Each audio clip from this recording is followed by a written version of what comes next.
Did you know that you can retarget the same customers who have bought from your brand before, or actually claw back some of those lost shoppers who might have considered buying your product but they left the checkout or dropped off, the page to go to the competitor's product and buy that product instead. So in this video, I'll be showing you all these different options of how you can actually lure the customer into your listing again, right? Either those lost shoppers or get access to the same customers who have bought from your brand before and improve the lifetime value, and bring a high return on investment from these campaigns, because the customer is very close to the buying action, so it doesn't really take too much of an effort for us to convince the same buyer to buy from us again. So in this video, I'll be showing you how to retarget these customers. So without further ado, let's hop right into the video. Okay, so the first thing you want to do is once you come to the ad console, you want to click on this create a campaign button. All right, this will bring you to this page where you're gonna select sponsored products. Okay, so let's choose sponsor display. Now you want to erase this campaign name, and I like to include a few things, right? A few details in my campaign name, so I know what this campaign, what type this campaign belongs to, and what is the purpose, basically the objective of our strategy, right, in this campaign. So I like to start with the campaign with the product name, so cargo bag, SD, which is the campaign type, right? That stands for sponsored display. Then we're gonna do remarketing, so let's type it in, and we want to add the objective, which is purchases. So we'll focus on the audience that has bought from us before, all right, to improve the lifetime value per customer, and just generate a really high return on investment. So once we select the name, we'll then go down and actually adjust this budget. So you can stick to $100 or you can reduce this to 50. It really depends on what is the amount that you are comfortable or convenient spending per day, right? And on your budget capabilities. So just tweak this accordingly. All right, once that's done, we want to now grab the name from our campaign and paste it right over here in the ad group name, because we will be advertising only one ad group within this campaign. So we want to keep the same name across our ad group and campaign. Under this optimization strategy, you can either choose from page visits or conversions. I would not recommend you to go with reach, because it's not going to be accurate in terms of reporting. What happens, you will get charged based on the VCPM model, and the way this model works, is that when the customer sees your ad, he might not even click on your ad. You will still get charged a specific fee. You are paying basically for getting the customers to view your ad, but not click on that ad, to drive the customer to the detail page. So you are just probably going from this raising brand awareness angle, which is not really going to be aligned with your goals. And the goal of this campaign is to drive profitable sales and increase our revenue, right, profitably. So I would just opt out of the strategy. I would either focus on page visits or conversions. If you choose any of these options, this will actually deliver a good and a really high ROAS. So don't worry about that. It's basically the same thing. Conversions and page visits, it's going to be the same. Page visits, the objective is to drive as many traffic to your listing. If your listing is, compelling and it's persuasive, then you will not have any problem converting that customer. And the same applies to this objective, conversions, right? So you can choose from any of these options. Okay.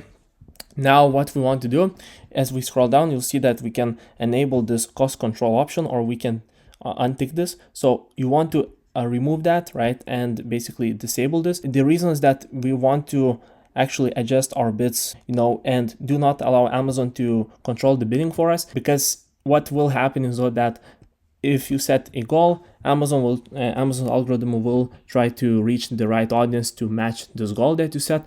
But if you choose a very small number for the cost per order, your campaign might not even deliver any impressions. So you will not be showing any ads, right, to this audience. So, and another reason why we want to opt out of this, right, and just untick that. So I will turn this off. Okay, now we want to select that format. You can either choose the image or video to showcase in that. If you have a very interactive, convincing video, then you can go and upload the video to nudge customers to buy your product, right? Or you can do the same thing with the image. So it really depends on what kind of creatives you have, and you can incorporate either the video or an image in your ad. So you can test that and see which one performs better. As we scroll down, you'll see that you can select where you want to drive the customer right after he clicks on your ad. So you can either drive the customer to the actual detail page, or you can take the customer to the Amazon store. So if you have like a collection of products, let's say I'm selling wipes, you can actually go ahead and take the customer to the Amazon subpage where you are going to showcase or highlight all of these different products together. So it's just a great way to enhance the customer experience. But again, you can like select and experiment with these different settings. So I will focus on this one, right, to drive customers to product detail page. Okay, next thing up, you want to add the product. So we're gonna promote the cargo bag. Okay, scroll down. You want to remove all of these targeting options. We're gonna start from scratch and pick our own remarketing audience, right? So just select that. Okay, once you come here, you want to now take a look at this look back window.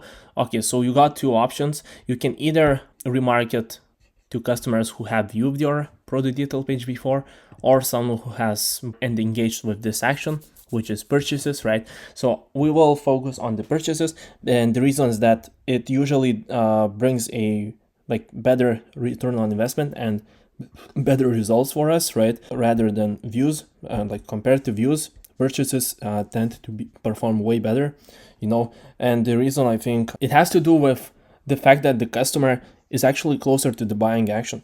It doesn't really take much of an effort, extra effort to convince the same customer to buy from your brand, and place an order again when he actually has already engaged with your brand, right, products before, instead like of views where you are still like trying to get the customer over the edge to trust your brand and actually convince the customer to buy the product. So yeah, that's something you need to consider, but I would recommend you to go with purchases.